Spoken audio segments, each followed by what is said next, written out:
Protein again, protein is just the most important nutrient in my eyes. There's so many benefits to it, especially from a fat loss standpoint.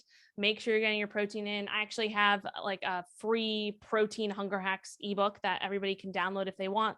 And I can give that to you at the end if you'd like. That's going to be the number one thing, because that's the thing that a lot of people are just not paying attention to is, your steps throughout the day, paying attention to how much you're moving. I think that's one of the most underrated fat loss tips that people talk about is just, Right. you don't have to go spend hours on the treadmill, or you don't have to do like 1,000 burpees and be dying of Right. sweat to quote unquote burn calories or to get more energy expenditure. Just going out for a 20 to 30-minute walk and building on that and doing lower intensity can be so beneficial from not just a fat loss standpoint, but also to help promote recovery and get you, into more of a parasympathetic rest and digest mode versus a high stressed out mode. Because, and I know I'm rambling on a little bit, but something that people don't realize is that when they do go into a fat loss phase, they're going into a calorie deficit, right? To lose body fat.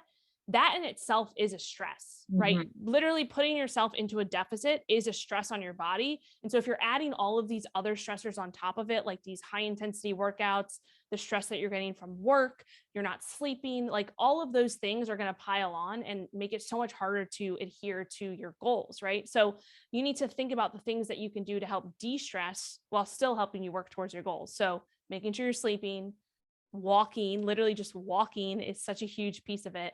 Protein, obviously, and tracking things. I think that would be one of the biggest things too. Is you can manage what you measure, right? If you have no idea what you're consuming, if you have no idea how much you're moving throughout the day, then how do you make changes, right? How do you Right. modify what you're doing to continue to see results?